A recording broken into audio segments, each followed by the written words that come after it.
नमस्कार. तुम्हा सगळ्यांचं पुन्हा एकदा स्वागत आहे. आज मी तुमच्यासाठी भगवद्गीतेचा 9वा अध्याय घेऊन आलेली आहे. तर चला सुरुवात करूया भगवद्गीतेच्या 9व्या अध्यायाला. बोलो श्रीकृष्ण भगवान की जय. ओम नमो नारायणा. भगवद्गीतेचा 9वा अध्याय हा राजविद्या राजगुह्य योग म्हणून ओळखला जातो. यामध्ये श्री भगवान अर्जुनाला म्हणतात, हे अर्जुन, तुझ्यासारख्या दोषदृष्टीरहित भक्तासाठी मी या अत्यंत गोपनीय ज्ञानाचे रहस्य उद्घाटन तुझ्यासमोर करत आहो, जे जाणून घेतल्यावर तू दुःखरूप भावबंधनातून मुक्त होशील.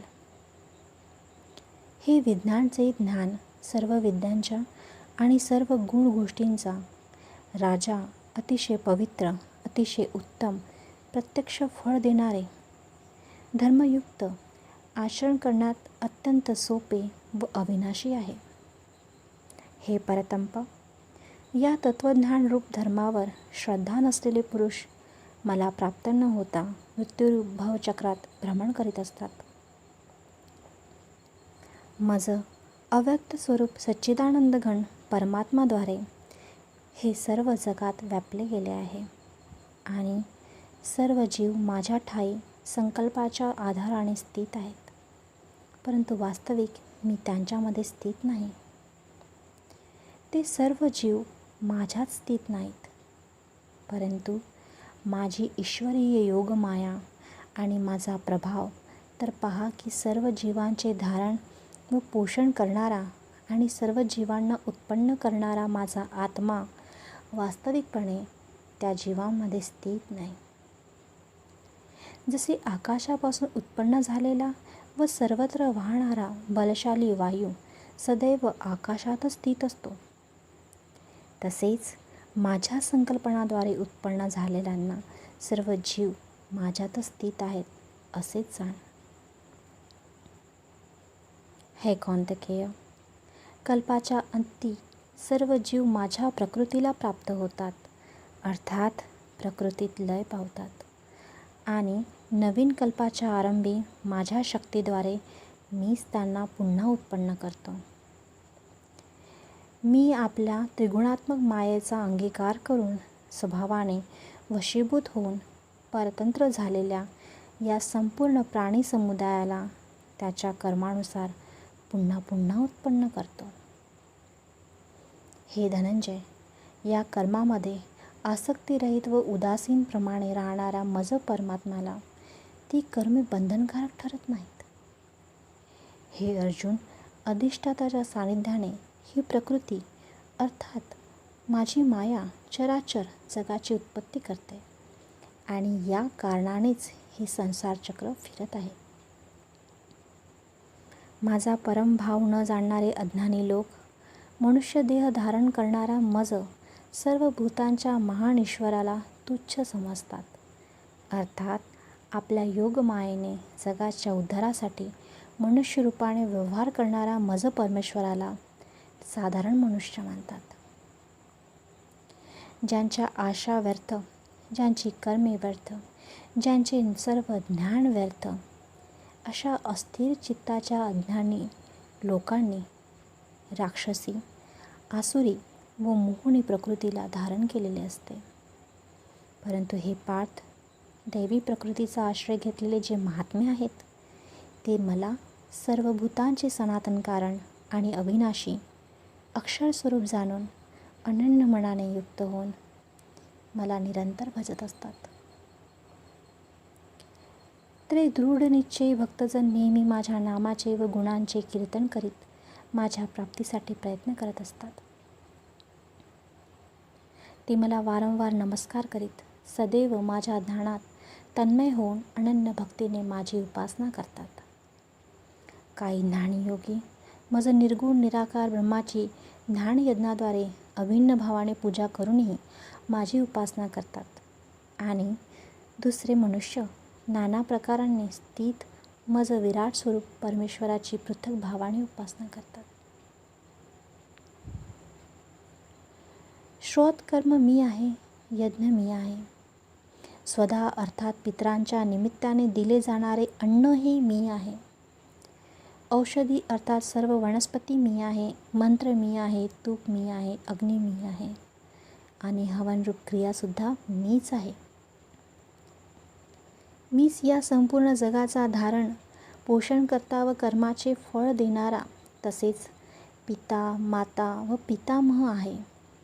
मीच जाणण्यायोग्य पवित्र ओंकार तसेच ऋग्वेद सामवेद व यजुर्वेद मीच आहे. मीच प्राप्त होण्यायोग्य परमधाम, सर्वांचा भरण पोषण करता व स्वामी, शुभ अशुभांना पाहणारा साक्षी, सर्वांचे निवासस्थान, शरण घेण्यास योग्य, प्रत्येक प्रकारची इच्छा न करता हित करणारा मित्र मीच आहे.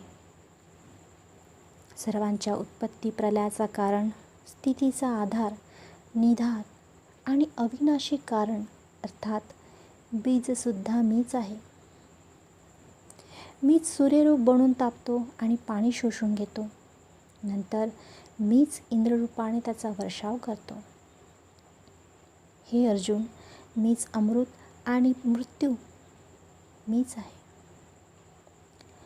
तसेच सत व असतसुद्धा मीच आहे. तिन्ही वेदामध्ये सांगितलेली सकाम कर्मे करणारे, सोमरसाचे पान करणारे, पापांपासून शुद्ध झालेले पुरुष यज्ञाद्वारे अप्रत्यक्षपणे माझीच पूजा करून स्वर्गप्राप्तीची इच्छा करतात. ते आपल्या पुण्याच्या स्वरूपात स्वर्गात जातात आणि तेथे देवांचे दिव्य भोग भोगतात. स्वर्गातील अमर्याद विषयसुखाचा उपभोग घेऊन पुण्यशील झाल्यावर ते पुन्हा मृत्यूलोकालाच प्राप्त होतात. याप्रमाणे स्वर्गाचे साधनरूप असलेले तिन्ही वेदामध्ये सांगितलेल्या सकाम कर्माचे आचरण करणारे आणि भोगांची कामना करणारे पुरुष वारंवार जन्ममृत्यूच्या चक्रात पडतात. अर्थात पुण्याच्या प्रभावाने स्वर्गात जातात आणि पुण्यशील झाल्यावर मृत्यूलोकी येतात. जे अनन्य प्रेमी भक्तजन मज परमेश्वराचे निरंतर चिंतन करत असतो आणि निष्काम भावनाने मला भजत असतो, त्या नित्य ऐक्यभावाने माझ्या ठाई स्थित झालेल्या पुरुषांना योगक्षेम मी स्वतः पाहतो. हे कौंतेय, जरी श्रद्धेने युक्त होऊन सकाम भक्त दुसऱ्या देवतांची पूजा करतात तरी ते सुद्धा माझीच पूजा करत असतात. परंतु त्यांची ती उपासना अविधीपूर्वक अर्थात अज्ञानयुक्त आहे. कारण सर्व यज्ञाचा भोक्ता आणि स्वामीसुद्धा मीच आहे. परंतु ते मज यधी यज्ञस्वरूप परमेश्वराला तत्वतः जाणत नाहीत, म्हणून च्युत होतात अर्थात पुनर्जन्म पावतात. देवतांची पूजा करणारे मृत्यूनंतर देवांना प्राप्त होतात. पितरांची पूजा करणारे पितरांकडे जातात. भूतप्रेतांची उपासना करणारे भूतयोनीत जातात.